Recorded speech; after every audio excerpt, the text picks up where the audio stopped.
अस्सलाम वालेकुम। इस वीडियो का टॉपिक है रेडिक्स सॉर्ट। इस वीडियो में आपको बताऊंगा कि रेडिक्स सॉर्ट क्या होती है, किस तरह से उसका एल्गोरिदम वर्क करता है। तो उसके बाद जो है आप इसकी प्रैक्टिकल इम्प्लीमेंटेशंस करेंगे हम। पहले रेडिक्स सॉर्ट को समझ लें। रेडिक्स सॉर्ट में डिजिट बाय डिजिट सॉर्टिंग होती है, ठीक है। फॉर एग्जांपल पहले ये लास्ट डिजिट के हिसाब से सॉर्ट करता है, फिर सेकंड लास्ट डिजिट के हिसाब से, और फिर थर्ड लास्ट और फिर फर्स्ट डिजिट के हिसाब से। इस तरह से इसमें हम सॉर्टिंग टेक्निक्स अप्लाई करते हैं। तो पहले हम चलते हैं स्टेप 1 पे। केस 1 में केस उतने बनेंगे जितने डिजिट्स होंगे। डिजिट 3 है तो 3 केसेस बनेंगे, डिजिट 2 है 2 केसेस बनेंगे, यहाँ पर डिजिट 4 है तो हमें केसेस भी 4 बनेंगे। तो फर्स्ट केस में हम क्या करेंगे, हम बकेट्स ले लेंगे जिनकी 0 से 9 तक, 0 1 2 3 4 5 6। तो हमने ये बकेट्स ले लिए हैं 0 से 9 तक। आपने भी ऐसे 0 से 9 तक लिख लेना है। अब आपने लास्ट डिजिट देखना है कि लास्ट डिजिट में कौन सा नंबर आ रहा है। लास्ट डिजिट में जो नंबर आ रहा होगा वो यहाँ पे नंबर मैच करके उसके आगे लिख देना है। यहाँ पे 0 इंडेक्स पे लास्ट डिजिट पे नंबर आ रहा है 3, तो 0 1 2 3, ये 3 मैं यहाँ पे लिख दूँगा, 0 1 2 3। यहाँ पे लास्ट डिजिट में 4 आ रहा है तो ये मैं 4 के आगे लिख दूँगा, 2 1 5 4। यहाँ पे लास्ट डिजिट में 2 आ रहा है तो ये मैं 2 के आगे लिख दूँगा, 0 2 2 2। यहाँ पे लास्ट डिजिट में 4 आ रहा है तो ये मैं 4 के आगे, यहाँ कोमा लगा के आगे 4 के आगे लिख दूँगा, 0 0 0 4। यहाँ पे लास्ट डिजिट में 3 आ रहा है तो मैं ये कोमा लगा के यहाँ पे 3 के आगे लिख दूँगा, 0 2 8 3। लास्ट डिजिट में 0 आ रहा है तो ये मैं 0 पे लिख दूँगा, 1 5 6 0। लास्ट डिजिट में 1 आ रहा है तो 1 के आगे लिख दूँगा, 0 1 6 1। यहाँ पे लास्ट डिजिट में 0 आ रहा है तो ये मैं कोमा लगा के 0 के आगे लिख दूँगा। अब ये हमारी केस 1 की सॉर्टिंग कंप्लीट हो गई। अब इसे हम रिस्पेक्टफुली लिख लेते हैं दूसरे पेज पे। तो पहले तो यहाँ पे मैं अनसॉर्टेड वैल्यूज लिख लूँ।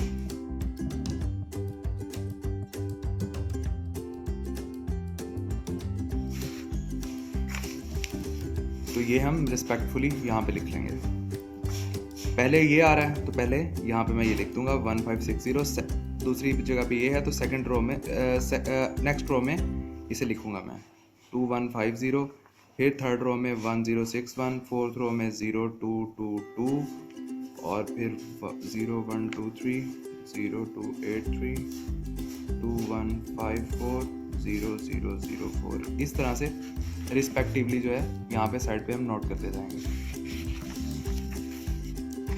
और अब जो है हमारा एरे जो है वो कुछ इस तरह से दिखेगा।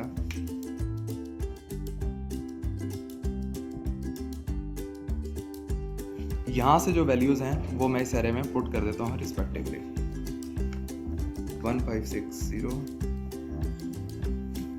2 1 5 0, 1 0 6 1, 0 2 2 और 0 0 0 4। तो ये हमारा फर्स्ट स्टेप की सॉर्टिंग हमारी हो गई। एरे पहले ऐसे था और अब जब उसका फर्स्ट स्टेप की हमने सॉर्टिंग की है तो अब एरे कुछ इस तरह से नज़र आ रहा है। तो अब हम चलते हैं अपने सेकंड केस पे, केस 2। केस 2 में बकेट्स बना लेते हैं 0 से 9 तक, 0 1 2 3। ये मैंने 0 से 9 तक बकेट्स क्रिएट कर ली केस 2 की। केस 2 में हमने अब सेकंड लास्ट डिजिट की सॉर्टिंग देखनी है। पहले हमने क्या किया था, लास्ट डिजिट से स्टार्ट किया था, अब सेकंड लास्ट से हम स्टार्ट करेंगे। तो सेकंड लास्ट कौन सा बनता है, यहाँ पे 6, सेकंड लास्ट पे 6 है तो इसको मैं 6 के आगे लिख दूंगा, 1 5 6 0। सेकंड लास्ट में 5 है तो इसको मैं 5 के आगे लिख दूंगा। सेकंड लास्ट में 6 है तो इसको मैं कॉमा डाल के 6 के आगे लिख दूंगा। सेकंड लास्ट में 2 है तो इसको मैं 2 के आगे लिख दूंगा। सेकंड लास्ट में 2 है, कॉमा डाल के 2 के आगे लिख दूंगा। सेकंड लास्ट में 8 है तो 8 के आगे आ जाएगा। सेकंड लास्ट में 5 है तो इसको 5 के आगे कॉमा डाल के यहाँ 5 के आगे लिख दूंगा। सेकंड लास्ट में 0 है तो इसको यहाँ पे 0 पे लिख देंगे। ठीक है, तो ये हमारी स्टेप 2 की सॉर्टिंग भी हो गई। तो यहाँ पे रिस्पेक्टफुली नोट कर लेते हैं हम इसे।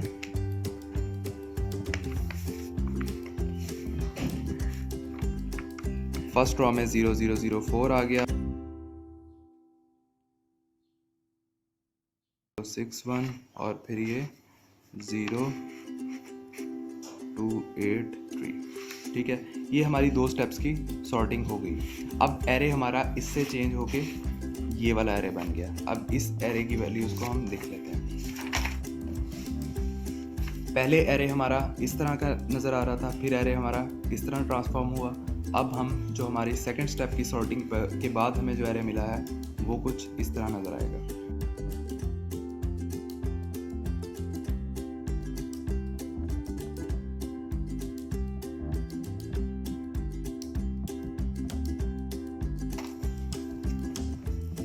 तो हमारा एरे जो था वो कुछ सेकंड स्टेप की सॉर्टिंग के बाद कुछ इस तरह से हमें अब नज़र आ रहा है। तो यहाँ पे भी हम 0 to 9 बकेट्स बना लेंगे स्टेप 3 के लिए, और फिर स्टेप 4 होगा। तो यहाँ पे स्टेप 3 0 1 2 3।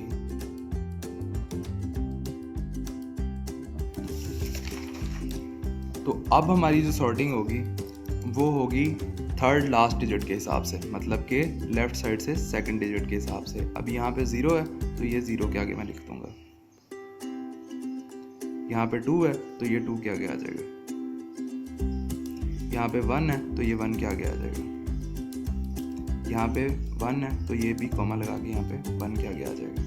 यहाँ पे 1 है तो ये भी कॉमा लगा के यहाँ पे 1 के आगे आ जाएगा। यहाँ पे 5 है तो यहाँ पे 5 पे लिख देंगे 1560। यहाँ पे 0 है सेकंड डिजिट पे तो ये भी कॉमा लगा के यहाँ पे 0 के आगे आ जाएगा। यहाँ पे 2 है सेकंड डिजिट पे तो ये कॉमा लगा के 2 के आगे आ जाएगा। ये हमारे थर्ड स्टेप की सॉर्टिंग भी हो गई। इसको भी हम रिस्पेक्टिवली जो है वो यहाँ पे लिख देते हैं।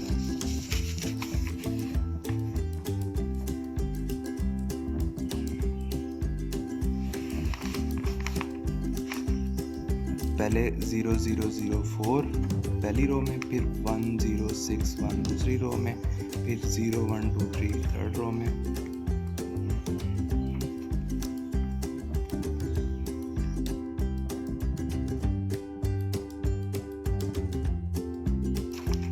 ये मैंने जो है रिस्पेक्टफुली लिख लिया है। पहले ये वैल्यू, फिर दूसरी रो में ये, तीसरी रो में ये। तो इस तरह से मैंने ये हमारे स्टेप 3 की सॉर्टिंग भी हो गई है। अब हमारा फाइनल स्टेप है स्टेप 4। केस 4 के बाद हमारी सॉर्टिंग जो है सॉर्टिंग क्वेश्चन की कंप्लीट हो जाएगी। और ऐसे आप कोई भी नंबर हो आपके पास रेडिक्स सॉर्ट का, आप इसी तरह से उसे सॉर्ट कर सकते हैं। तो चलिए चलते हैं स्टेप 4 की तरफ।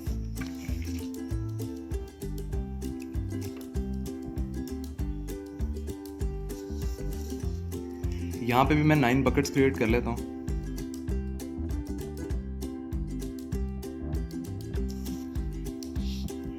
ये मैंने 9 बकेट्स क्रिएट कर लिए हैं और हमारा एरे जो है वो इस एरे से ट्रांसफॉर्म होके कुछ इस तरह का बन चुका है।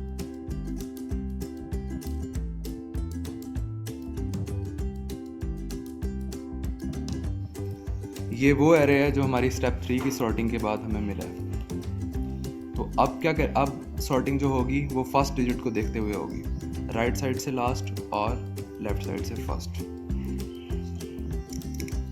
इस डिजिट को देखते हुए सॉर्टिंग करेंगे। स्टार्ट में 0 है तो 0 में लिख देंगे।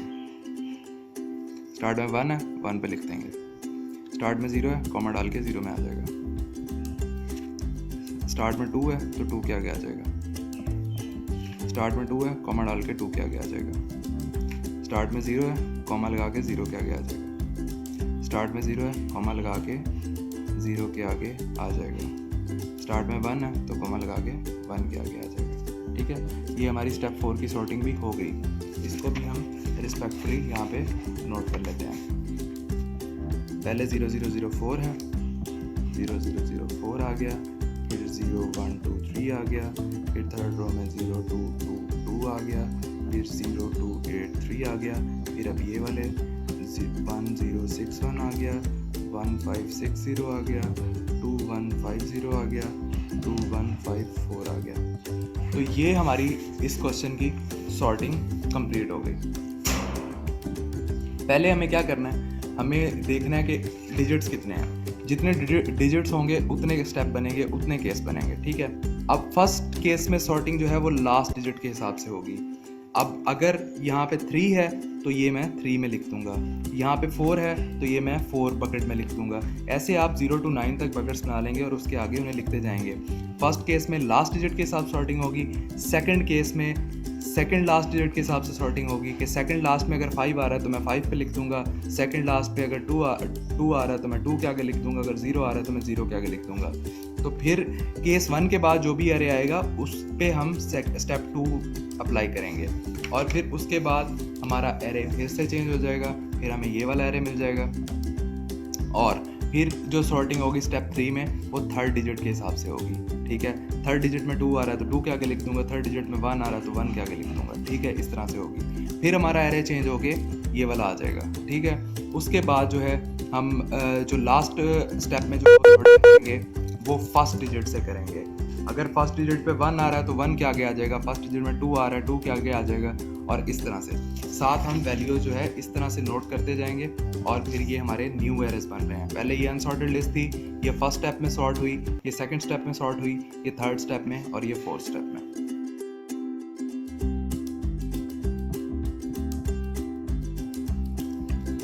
और इस तरह से जितने भी केसेस जितने भी डिजिट्स होंगे उतने केसेस बनेंगे।